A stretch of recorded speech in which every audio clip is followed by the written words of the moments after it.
지금 소개받은 김지연이라고 합니다. 네. 발표 주제가 디지털 트랜스포메이션이거든요. 디지털 트랜스포메이션은 디지털 기술을 기반으로 회사가, 기업이 사업 혁신을 꾀하는 과정을 말합니다. 그리고 사실 4차 산업혁명, 뭐 이런 이야기, AI, 클라우드, 뭐 이런 단어들을 많이 들어보셨을 거예요.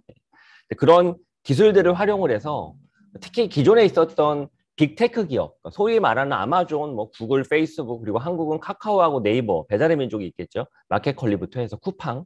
이들 기업은 원래 뼛속까지 디지털을 너무 잘 다루는 기업이거든요. 그래서 그들은 이미 잘 디지털을 다루고 있고, 문제는 전통 기업들. 기존에 있었던 전통 산업 분야의 전통 기업들은 아무래도 이런 기업들 대비해서 디지털을 잘 모르죠. 그런 전통 기업들도 이제는 디지털을 잘 활용하지 않으면 성장할 수가 없는, 아니 생존할 수가 없는 그런 상황에 빠졌습니다. 그래서 디지털 트랜스포메이션은 선택이 아니라 이제 필수거든요. 그래서 오늘 강연의 주제는 그런 디지털 트랜스포메이션으로 뭘 할 수 있는지, 왜 해야만 하는지, 그리고 두 번째로는 그렇다고 하면 어떻게 디지털 트랜스포메이션을 보다 기업이 쉽게 활용할 수 있을지, 그런 사례 중심으로 이야기를 하겠습니다. 재밌게 그냥 영화 보듯이 보시면 됩니다. 40분 동안.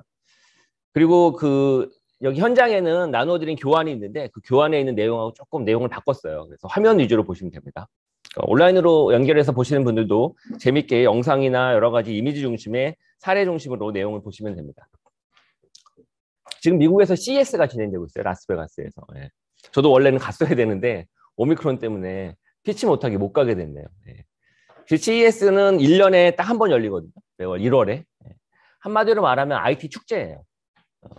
그 CES에 전시된 각종 상품과 기술을 보면 내후년도 앞으로 3년 이후에 IT 시장, 디지털 시장의 변화상을 알 수가 있죠. 그래서 여김없이 올해도 CES가 진행이 되고 있습니다. 제가 이렇게 CES 이미 참관한 분들 이렇게 이야기를 들으니까 한마디로 말하면 한국인들의 축제가 됐다고 하더라고요. 한국이 제일 많아요. 미국 다음으로 참여 업체가. 그리고 참관객 수도 대부분 아시아인의 90%는 한국인이래요. 일본이나 중국은 아예 오지도 않고. 그렇게 한국인의 축제가 됐어요. 그래서 저는 이걸 보면서 야, 이게 한국이 한류 열풍이 영화나 뭐 드라마나 뭐 음악이나 여기에서만 그치는 게 아니라 이제는 지식 콘텐츠, 더 나아가서는 이러한 각종 전자와 제품과 관련된 기기들, 하드웨어들, IT 기기들 이런 쪽도 이제는 완전히 한국이 시장을 지배하는 거 아닌가 싶은 생각까지 듭니다. 아무튼. 자, 그 CES에서 소개된 몇 가지 포인트를 말씀을 드릴게요. 왜냐하면 디지털 트랜스포메이션하고 연관이 돼 있거든요. 소니라고 하는 회사 잘 아시죠? 이번에 CES는 일본에서는 거의 소니만 참여했다고 하더라고요. 나머지 업체는 없고. 그 소니가 뭘 발표했냐면 전기차를 발표했어요. 전기차. 원래 소니는 재작년부터 계속 자동차와 관련된 무언가를 자꾸 전시했었거든요. 근데 소니는 뭐 하는 회사죠? 우리 워크맨 만드는 회사잖아요. 전자기기 만드는 회사지. 플레이스테이션, 게임기기 만드는 회사거든요. 근데 그 소니가 자동차를 전시했대요. 그리고 올해 연말에 소니 모빌리티라고 하는 자회사를 만든대요. 자동차 회사를. 엄청난 충격이죠. 근데 기존의 테슬라나 일반 현대자동차의 전기차하고는 좀 달라요. 뭐가 다르냐? 이 영상 아랫부분을 보면 자동차 안의 모습이 보이잖아요. 소니가 만드는 전기차는 하드웨어가 중요한 게 아니라 자동차 공간 속에서, 자동차 안에서 엔터테인먼트를 잘 즐길 수 있는. 소니가 원래 강점이 뭐죠? 엔터테인먼트, 게임 이런 쪽에 강점이 많잖아요. 오히려 자동차 안에서 목적지로 이동하는 그런 차량의 사용 용도보다는 차량 안에서 어떻게 하면 편안하게 다양한 볼거리, 놀거리를 즐길 수 있는 그런 공간으로 전기차를 꾸미겠다는 거예요. 뭐 혁신이죠, 따지고 보면. 그리고 소니는 앞서 설명드린 것처럼 전자기기를 만드는 회사이지 자동차 제조업체가 아니거든요. 근데 기존의 자동차 회사와는 다른 방식으로 전기차 혁신을 준비하고 있죠. 근데 그 기반에는 기술이 있습니다. 그리고 두 번째로 소니가 발표한 내용이 있어요. 영상이거든요. 영상을 잠깐 한번 보시죠.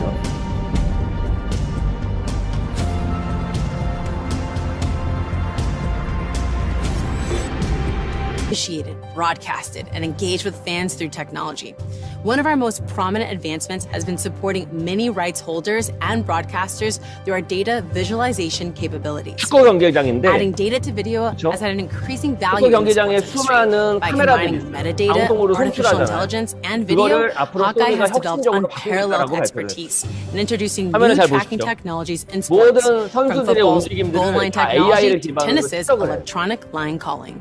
그리고 Introducing 그거를 Skeletrack, 점수로 매기고 Hawkeye's 데이터를 new 분석을 and 해서 proprietary skeletal 축구와 tracking system, 관련된 powering 다양한 next 현장에 대한 generation 정보를 실시간으로 visualizations and providing 다양하게 볼거리를 unlimited 제공하는 possibilities to 단순하게 further 영상을 impact the 찍어서 world of 중계하는 sport. 수준이 아닌 거예요. Skeletrack has been realized by combining 농구, our high 배구부터 precision, 시작해서 뭐 real-time image 골프에 processing 이르기까지 advancements, 수많은 our 스포츠 three-dimensional 중계의 tracking 혁신을 technology, 만들어내겠다고 발표. and Sony's captures athlete and ball movement. The second is the AI technology 이런 걸 that 기반으로 analyzes the 하면 video 공을 capture. 가장 많이 잡은 The data 선수가 from 누군지 Skeletrack powers 이런 virtual 것들을 아주 recreation. 정밀하게 분석해서 This can provide the next generation of 재미있게 improvements for analysts to examine athlete performance, tactics, and player welfare.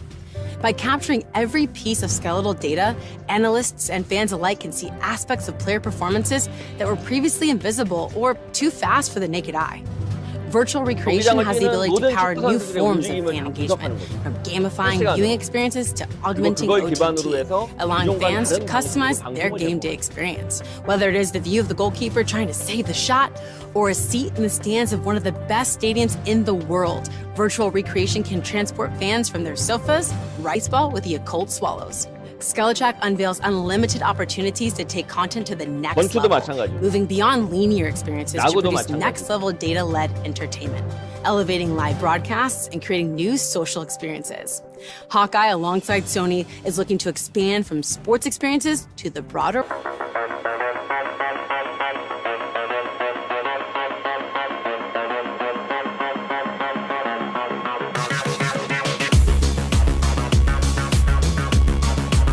한마디로 방송 중계에 색을 만들어내겠다는 건데 그걸 방송사가 하는 게 아니라 카메라를 만들어 소니가 그를 기반으로 AI와 클라우드와 빅데이터와 나아가서 소니의 플레이스테이션의 게임 관련된 엔진 이런 걸 기반으로 해서 이렇게 3D로 분석을 하고 그걸 다양한 방식으로 표현할 수 있게끔 개선하는 게 현재 지금 소니의 다음 차기 사업 비전입니다.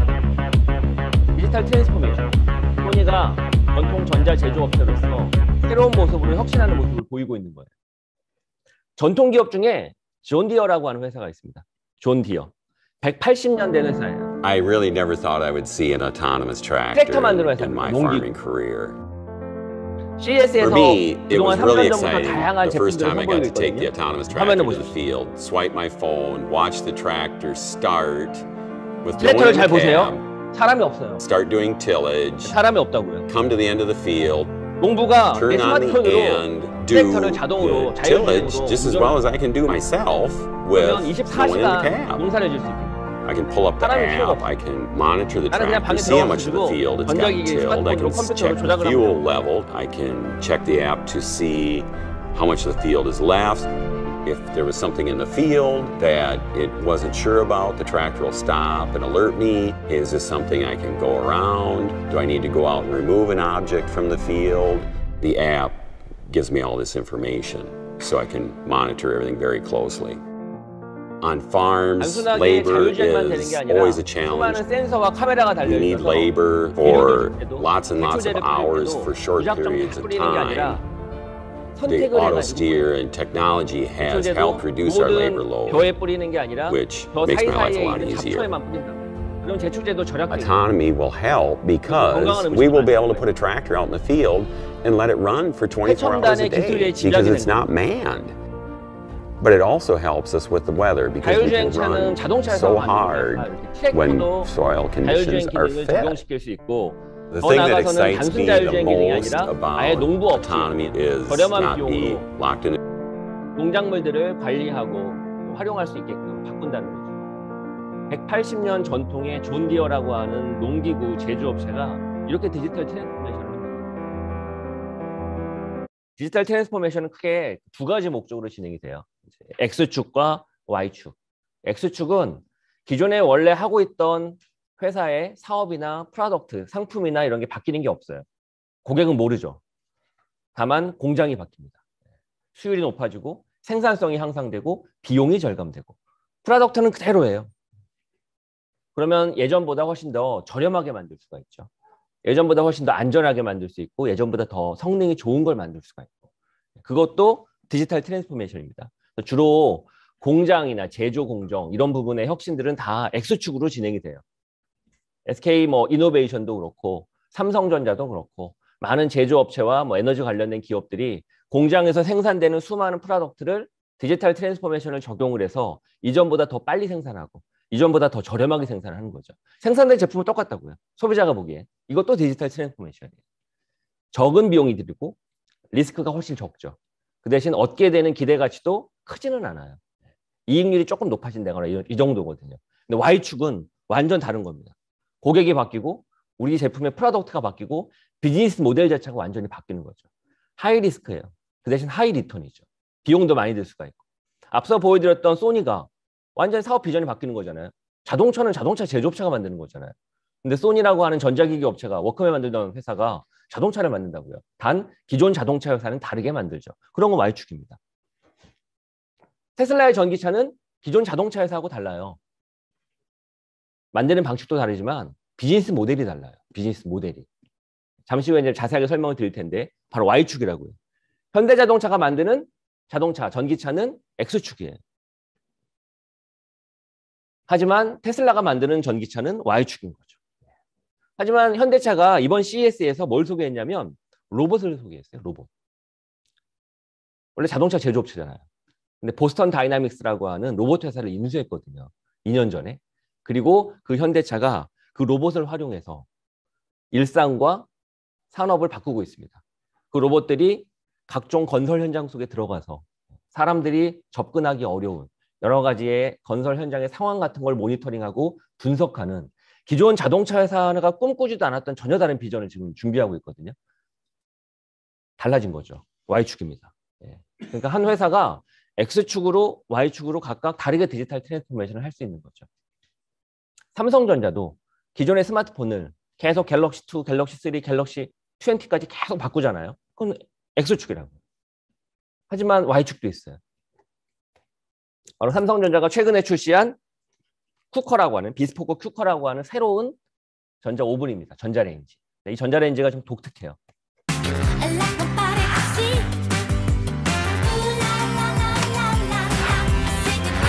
동시에 여러 가지의 음식 재료를 집어넣고 한 번에 조리할 수가 있어요. 예전에는 한 번 넣으면 조리는 한 번만 해야 되거든요. 근데 이거는 4개가 다르게 할 수 있어요. 하드웨어가 되게 좋아진 거죠. 이거는 X축이에요. Y축이 아니에요. 기존보다 좀 더 나은 프로덕트를 만든 거니까 디지털 트랜스포메이션 X축이라고. 다른 게 있어요. 이렇게 복잡한 기능을 가진 제품을 잘 작동하려고 하면 소프트웨어가 필요해요. 앱이 필요하잖아요. 그래서 이렇게 앱을 통해서 조작을 합니다. 이거는 Y축. 심지어 화면에 보여주는 것처럼 음식을 만드는 수많은 지금 조리업체하고 제휴를 맺어서 밀키트를 구독할 수 있어요.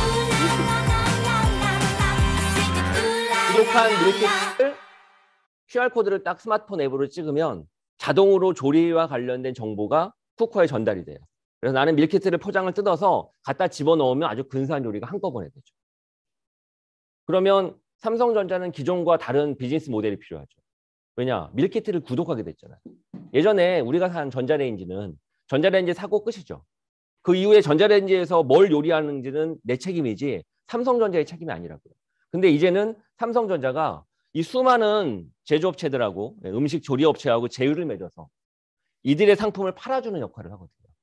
그래서 심지어 쿠커는 거의 싼 가격에 거의 10만 원도 안 돼요. 공짜로 풀어요.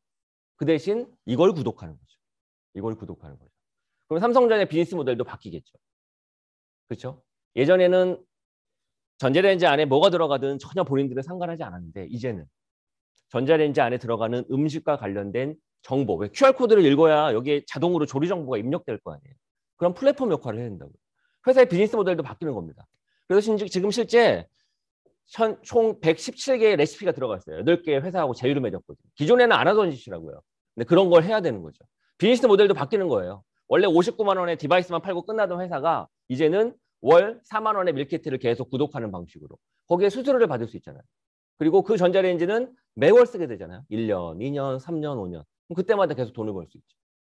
기존의 삼성전자에 갤럭시 스마트폰을 구매를 하면 구매할 때 딱 처음 한 번만 삼성전자가 돈을 벌죠. 그 이후엔 누가 돈을 벌죠? 구글이 돈을 벌죠. 카카오톡이 돈을 벌죠. SK텔레콤이 돈을 벌잖아요. 매월. 삼성전자는 한 번 팔고 끝이거든요. 근데 바로 이 새로운 형태의 구독 비즈니스 모델로 지속적으로 돈을 벌 수 있는 모델로 바뀐 거죠. 바로 Y축의 혁신입니다. 단 그 Y축의 혁신을 하려고 하면 기존에 하지 않던 역량이 필요하죠. 앱을 잘 개발해야 되고 그럴 거 아니에요. 밀키트 구독과 관련된 다양한 비즈니스 모델을 잘 만들어야 되고 그 안에 수많은 또 서비스의 구성이 필요하고 가격 정책도 기존과 좀 달라져야 되고 특히나 소프트웨어 관련된 다양한 콘텐츠들이 제공돼야죠. 밀키트를 어떻게 하면 조리를 더 맛있게 할 수 있는지 기존과는 다른 방식으로 비즈니스 모델을 풀어가야 되는 겁니다. 바로 Y축인 거죠. 그렇게 기업은 기존에 본인들이 하지 못했던 그리고 안 했던 그런 비즈니스 모델을 더 고도화하고자 디지털 기술을 활용합니다. 또 다른 사례도 있습니다. 구글이라고 하는 회사는 뭐 너무 잘 알죠. 근데 구글이 인터넷 검색이나 안드로이드라고 하는 우리 스마트폰에 운영체제 만들어가지고 플레이스토어, 앱스토어 같은 거 만들어가지고 사업을 하는 거 말고 제조업을 하고 있어요. 구글이. 제조업을.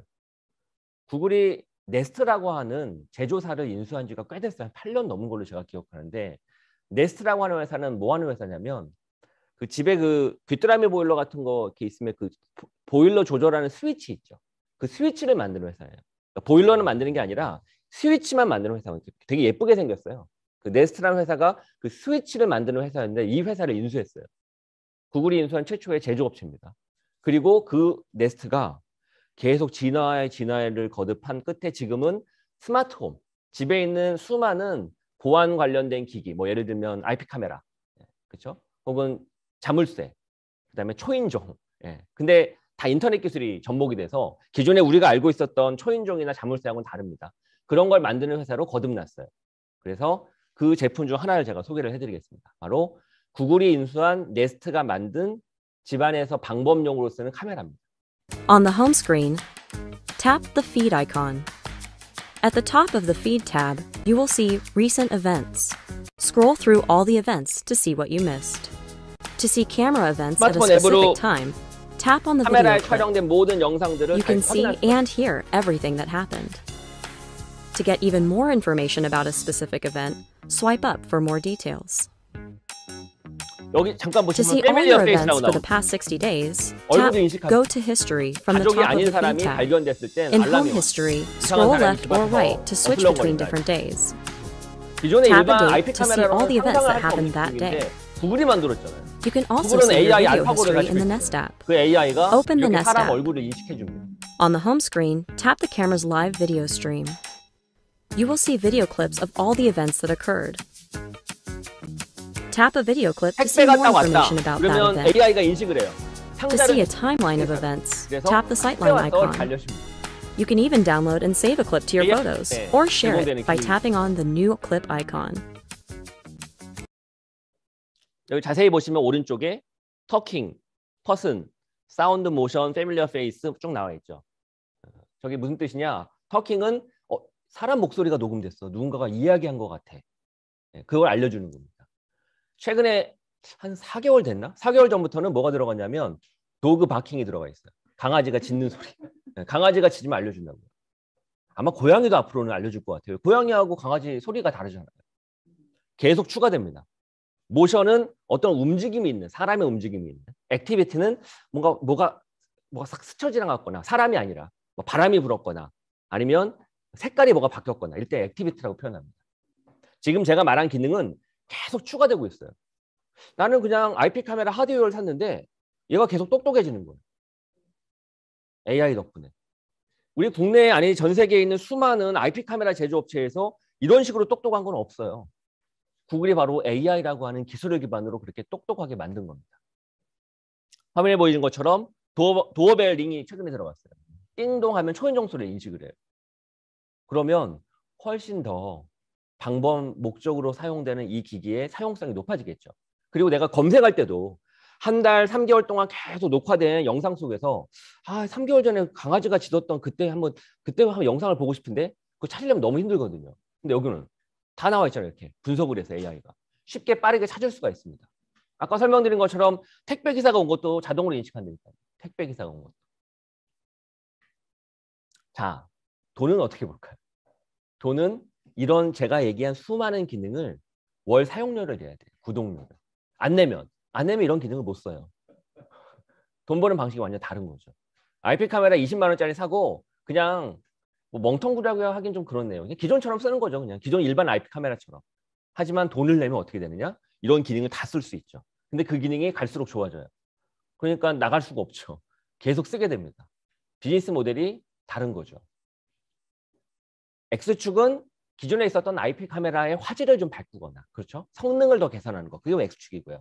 바로 구글의 네스트가 보여준 디지털 트랜스포메이션은 Y축인 거죠. 돈 버는 방식도 다르고 그 안에 들어간 기술 기반의 혁신도 다르고.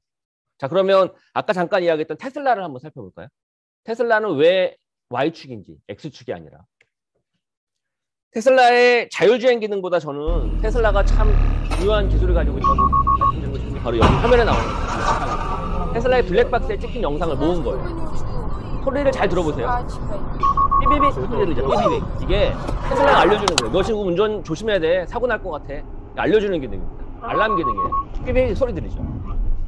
앞에 전방에 자동차가 갑자기 출현할 것 같아. 왼쪽에 있는 자동차가 갑자기 나를 앞지르면 사고 날 것 같아. 이걸 알려주는 거예요. 나도 미처 확인하기 어렵고 생각도 못했던 위험 순간을 바로 알려주는 거예요. 자율주행보다 훨씬 더 중요한 게 있어요. 운전대를 놓고 자율주행하는 건 시간이 좀 오래 걸려요. 근데 이거는 얼마나 유용해요. 미처 깜빡해서 사람이 이렇게 특히 비 올 때, 어두울 때 어떻게 발견해? 근데 이걸 다 알려준다. 여러 번 사람 목숨을 구합니다.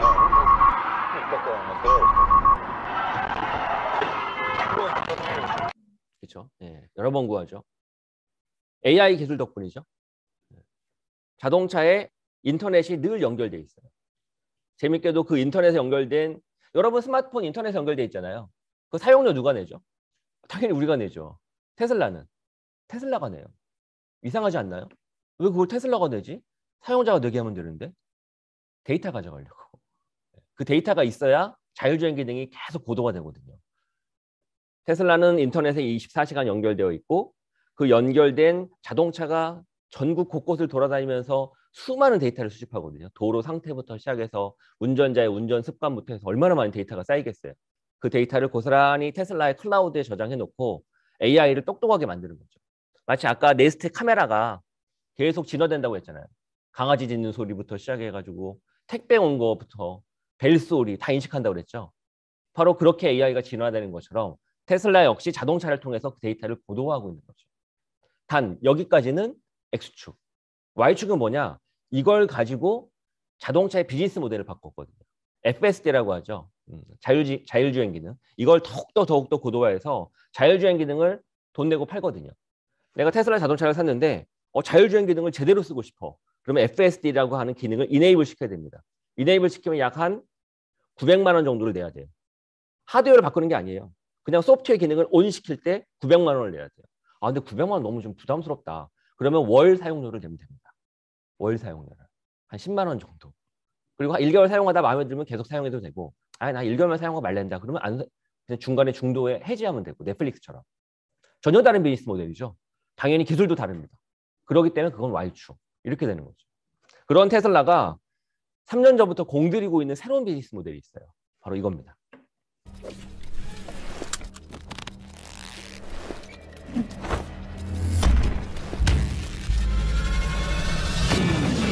테슬라 자동차가 게임기로 자동차 카레이싱 게임을 하는데 자동차 안에서 물론 자동차는 안 움직이죠. 애들이 아빠 퇴근하기만 기다립니다. 왜? 이거 이 안에 세야 되거든요. 7천만 원짜리 자동차 게임기죠. 물론 컴퓨터에 앉아서 하는 게 화면도 넓고 좋은데 핸들이 없잖아요. 브레이크가 없잖아요. 엑셀레이터가 없잖아요. 근데 자동차 게임을 자동차 안에서 진짜 핸들을 가지고 얼마나 진짜 같겠어요. 이런 게임을 계속 늘려가고 있다고요. 우리 스마트폰도 그랬었죠, 사실. 스마트폰도 아이들이 게임 갖다가 넣으면서 처음에는 무료로 제공하다 조금씩 유료화되고 그러면서 우리 스마트폰에 아이 키우는 집안에서 얼마나 많은 게임 사용료를 내야 돼요. 마찬가지라고요. 컨텐츠 유통 플랫폼이 되고 있죠. 최근에 2년 전에서는 가라오케 기능이 오픈됐습니다. 노래방 기능. 테슬라는 스포티파이 음악 서비스거든요. 한국에 있는 멜론 같다고 보시면 됩니다.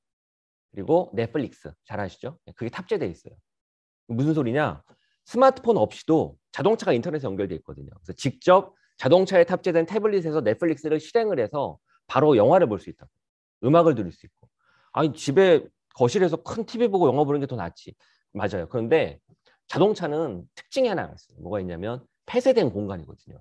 그러다 보니 그 안에서 노래를 부르거나 영화를 보면 몰입감이 끝내줘요. 사운드가 음장감이 되게 뛰어나거든요. 그래서 아까 말씀드린 것처럼 아이들이 아빠 퇴근하기만 기다린다고요. 여기 들어가가지고 영화도 보고 음악도 듣고 놀아야 되거든요. 자동차는 원래 목적지까지 움직일 때 쓰는 기계인데 전혀 다른 용도로 쓰이는 거죠. 새로운 가치를 발굴한 겁니다. 단 기술이 들어갔죠. 그런 기술로 빠질 수 없는 게 사실 아까 이야기했던 자율주행 기능이죠. 이건 4년 전에 발표했던 영상입니다. 테슬라는 주주들을 모아놓고 이렇게 1년에 한 번씩 새로운 기술에 대해서 자기들이 어떻게 준비하고 있는지를 소개하거든요. 그 영상이에요. 보면은 지금 이거보다 훨씬 더 좋아졌는데 주차장을 나와서 국도를 지나 고속도로를 진입하고 다시 돌아오는 총 40분 동안의 이 거리를 한 번도 핸들, 손대지 않고 아주 안전하게 운행하는 걸 볼 수가 있어요. 이게 아까 자율주행이 고도화되면 이런 것들이 가능해지는 거죠. 여기까지는 X축이라고요. 좋네. 저것 때문에 자동차 구매하면 되겠네. Y축은 뭐냐? 새로운 비즈니스 모델이 들어가는 거죠. 이걸 발표하고 앨런 머스크가 이걸 소개했어요. 뭐라고 소개했냐면 로보택시를 앞으로 런칭할 거다. 로보택시. 뭐냐? 저만 해도 자동차를 집에서 한 10시간 이상 주차하고 회사에서도 한 10시간 이상 주차해서 하루에 실제 운행하는 건 1시간이 안 돼요. 그러니까 23시간은 계속 자동차 차고에서 있는 거 너무 비효율적이잖아요. 테슬라가 얘기한 거죠. 자율주행 기능이 고도화되면 네 자동차 차고에 놀리지 말고 바깥에 내보내서 앵벌이 시켜라. 돈 벌 수 있는 거예요. 택시처럼. 돈은 누가 내죠? 승객이 내는 거죠. 누구한테? 자동차한테. 그러면 자동차는 테슬라 주인한테 70%를 주고 테슬라는 AI 기사가 있잖아요. 그 인공지능 기사한테 30%를 주는 거죠. 거꾸로 된 겁니다. 뭐가? 우버는 본인들이 운전기사를 본인들이 제공하는 게 아니라 운전사가, 즉 자동차를 가지고 있는 사람이 내가 운전사가 돼서 내가 70%를 먹고 그다음에 30%를 우버한테 주는 거거든요. 근데 그 운전기사가 사라지는 거라고 보시면 됩니다. 물론 아직 실현은 안 됐어요. 항상 앨런 머스크 CEO는 실현되지 않은 걸 먼저 이렇게 막 앞에 지르는 감이 없잖아 있는데 중요한 건 될 수도 있겠다는 생각이 든다는 거죠. 그러면 Y축이 되는 거죠. 테슬라의 시가총액이 얼마인 줄 아세요? 1000조가 넘었을 거예요. 그럼 이게 얼마나 말이 안 되는 숫자냐면 전 세계에 있는 1위 자동차 회사가 도요타거든요. 1위부터 10위를 다 합쳐도 1000조가 안 돼요. 그럼 말이 안 되잖아요. 그러면 테슬라가 도요타보다 자동차를 더 많이 파느냐? 테슬라가 도요타보다 영업이익이 좋으냐? 전혀 아니거든요. 왜 그렇게 높을까요? 비즈니스 모델이 다르거든요. 테슬라는 총 7가지의 비즈니스 모델을 가지고 있습니다. 자동차 판매하는 것뿐만 아니라 이게 제조업으로서의 비즈니스 모델 아니에요. 일반적인 현대자동차나 토요타의 비즈니스 모델. 테슬라는 아까 이야기한 것처럼 소프트웨어도 팔고 있고요. 자율주행 기능, 데이터도 팔고 있고요. 그다음 아까 얘기했던 콘텐트, 스토어 있죠. 게임부터 시작해서 콘텐츠도 있고 그다음에 에너지. 전기차는 전기로 가잖아요. 그럼 전기 에너지가 필요할 거 아니에요. 그 전기 에너지를 테슬라가 직접 생산하고 있습니다. 그리고 개인이 생산할 수 있도록 파워월이라고 하는 솔루션을 제공해줘요. 거기에서 에너지 중개 수수료를 받거든요. 에너지 기업이에요. 그러니까 한마디로 말하면 현대자동차가 SK 주유소를 소유하고 있다고 보면 돼요. 그리고 그 테슬라가 모빌리티를 아직 시작은 안 했지만 자율주행 기반의 택시 사업을 하게 되면 교통시장도 영향을 줄 것이고 맨 마지막에 바로 클라우드 비즈니스, AI 클라우드. 테슬라가 도조라고 하는 슈퍼컴퓨터를 가지고 있어요. 도조. 그 슈퍼컴퓨터는 자율주행과 같은 AI를 고도화하기 위해서는 컴퓨팅 파워가 어마어마하게 필요하거든요.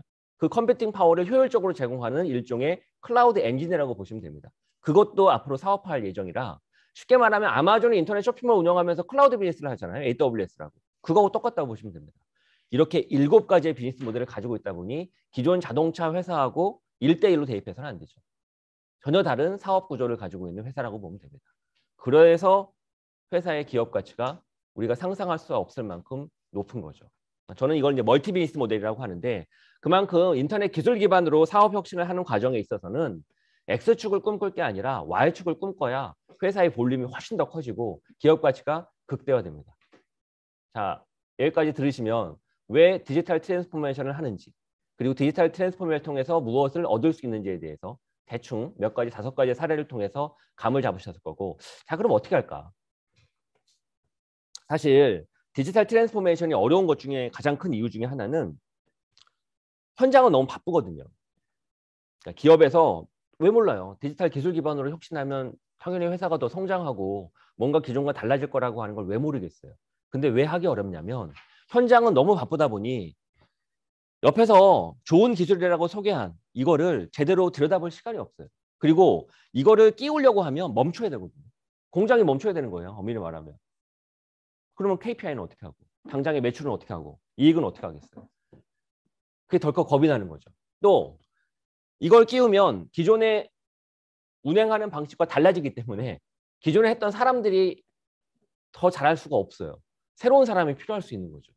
그럼 그것도 문제죠.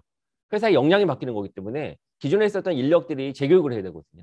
그거에 대한 부담도 있고 여러 가지 이유가 있다 보니 그래서 디지털 트랜스포메이션을 기업에서는 적극적으로 빠르게 도입하기가 어렵다는 겁니다. 그러니까 기술 그 자체의 문제보다 사실은 그거와 관련된 문화, 사고방식, 그리고 경영진의 리더십이 되게 중요한 겁니다. 오랜 시간이 걸릴 수도 있고, 그리고 아까 얘기했던 X축과 Y축이 다르거든요. 근데 그걸 혼동스러워해요. X축과 Y축은.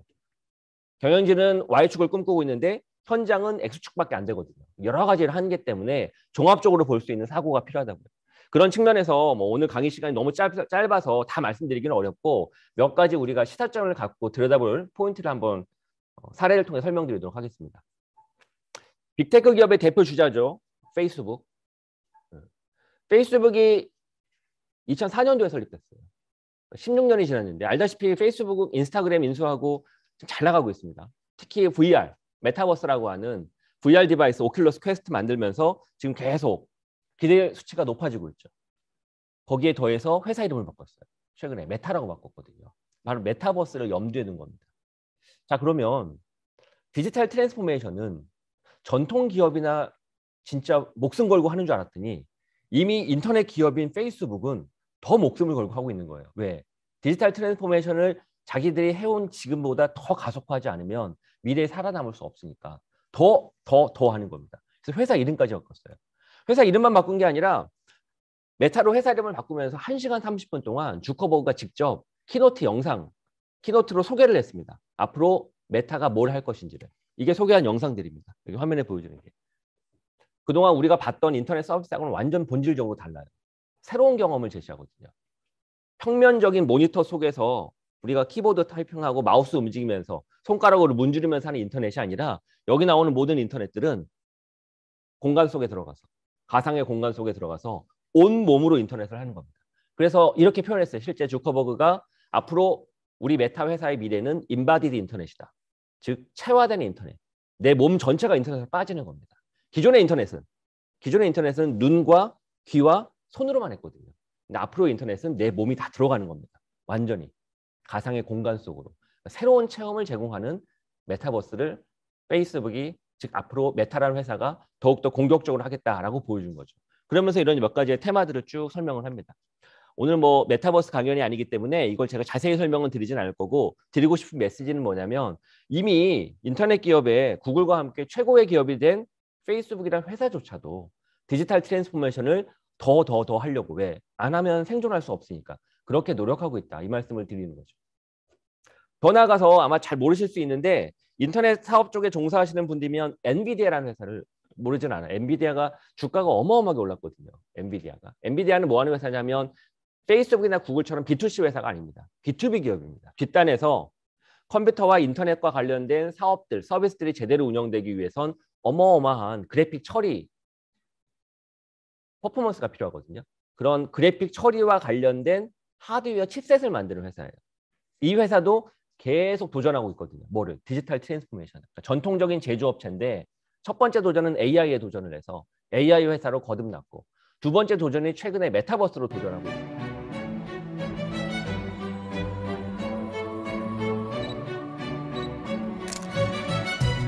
댄슨왕이라고 amazing increase in system and memory bandwidth, the basic CEO가 building block 메타버스를 of 두 the modern 번째 data center. 엔비디아의 혁신으로 디지털 트랜스포메이션에 지금 공격적으로 나서고 있습니다.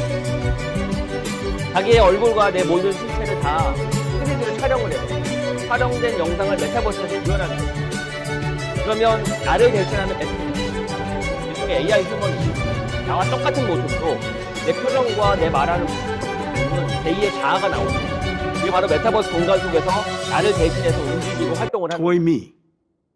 You're going to see speech understanding, 젠슨왕의 natural language processing 메타 on the 휴먼인 거죠. largest model 실제 ever trained, 메타버스에 젠슨왕이 출연한 speech 게 아니라 synthesis with my own 가상으로 만든 voice, 인간이에요. technologies that have 그 become 뒤에 있는 possible. 모든 배경부터 시작해서 이런 것들도 다 실사처럼 엔비디아가 만든 옴니버스라고 하는 메타버스 플랫폼에서 구현된 겁니다. 그래서 앞으로 미래에는 메타버스 세상이 본격화되면 만화 같은 모습이 아니라 지금 실제 있는 이 현실 공간보다 더 현실 같은 공간이 만들어질 거고 그 현실 공간을 엔비디아가 만들어주겠다. 이렇게 보시면 됩니다. 그래서 이 회사는 93년도에 설립한 이후로 처음에 2016년도에는 AI로 혁신했고 디지털 기술이죠. 그 다음에 2020년도부터는 메타버스를 혁신하고 있습니다. 두 개의 회사가 하나는 원래 인터넷 기업인데 더 생존하기 위해서 더 열심히 메타버스 기반의 디지털 트랜스포메이션을 하는 것이고 두 번째는 제조업체인 아까 소니처럼 제조업체가 계속 전통 제조업체로 남아서는 살아남을 수가 없으니까 그 누구보다 혁신에 적극적으로 뛰어들고 있다고 보시면 돼요. 마지막인데요.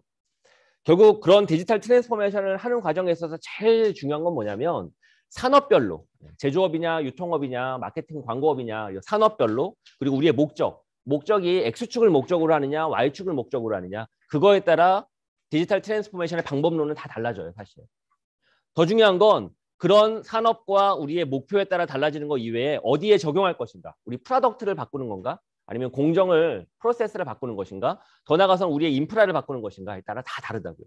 디지털 트랜스포메이션을 회사에서 적용을 해서 성과를 창출하는 과정에는 우리 기업이 어느 산업에 속해 있고 우리가 무엇을 목표로 해서 디지털 트랜스포메이션을 하는지에 따라서 다르지만 그걸 어디에 적용시키느냐 특정 부서에만 적용하는 거냐 아니면 우리의 비즈니스 펑션 중에서 생산 쪽이냐 아니면 세일즈 쪽이냐 마케팅 쪽이냐 각각의 영역별로도 다 다르다고요. 그리고 그걸 통해서 실제 회사의 프로덕트를 바꾸는 거냐 프로세스를 바꾸는 거냐 다 다르다고요. 그래서 다 케바케로 케이스 바이 케이스로 조정을 해서 디지털 트랜스포메이션을 추진해야지 ROI가 훨씬 높아질 수가 있습니다. 실패도 줄일 수가 있고. 그리고 제일 중요한 건 결국 문화예요. 문화. 그런 디지털 트랜스포메이션이 회사 전반에 다 퍼지기 위해서는 문화적으로 새로운 도전과 그리고 기존에 하지 않았던 역량이 필요하거든요. 그런 것들이 잘 준비가 돼야 디지털 트랜스포메이션의 성과, 성공률이 더 높아질 수가 있죠. 결국 우리가 집에서도 집 수리를 하기 위해선 수많은 공구들이 있거든요. 이 수많은 공구들은 공구별로 사용 목적들이 다 다릅니다. 그리고 어떤 거는 내가 사용할 수 없는 것도 있어요. 공구가 너무 어려워가지고 전문가의 손길로 사용해야만 하는 것들도 있고 다 다르다고요. 그래서 디지털 트랜스포메이션을 추진하고자 할 때는 제일 중요한 것 중에 하나는 이 많은 것 중에서 어떤 걸 써야 되지? 왜 써야 되지? 그걸 잘 정의하는 일입니다. 어떤 도구를 잘 써서 우리의 목적을 달성하는 데 활용할까? 그 고민을 많이 해야죠. 그런 디지털 트랜스포메이션을 위한 기술로서는 정말 많은 기술들이 있거든요. 저는 ABCDEFI라고 표현하는데 A는 AI, B는 블록체인, C는 클라우드, D는 데이터, E는 엣지 컴퓨팅, F는 5G, 그리고 IoT. 그 외에도 뭐 NFT부터 포함해서 얼마나 많아요. 그렇죠? 수많은 기술들이 있는데 그 기술들을 다 할 수는 없고 가장 메인이 되는 기술이 이 네 가지입니다. 사실 네 가지. 클라우드 속에 빅데이터, 그 빅데이터를 만들어주는 센서, 즉 IoT, 그리고 중앙에 있는 AI. 이 네 가지가 가장 핵심 기술이다. 그 네 가지 정도의 기술은 반드시 알고 있어야죠. 왜? 그래야지 어떤 기술을 언제 어떻게 써야 되는지에 대해서 감을 잡을 수가 있고 실제 이걸 써가지고 도구를 돌려서 실제 성과를 내는 건 실무에서 할 일이고요. 적어도 경영진과 리더 정도가 된다면 아 망치로는 못을 박을 수 있구나 정도는 알고 있어야 된다는 거죠. 그 정도의 디지털 기술은 반드시 이해를 해야만이 된다라는 말씀을 꼭 드리고 싶습니다. 자, 여기까지가 제 강연 내용이고 혹시 질문 있으시면 질문해 주십시오. 궁금하신 점 있으시면 질문. 네.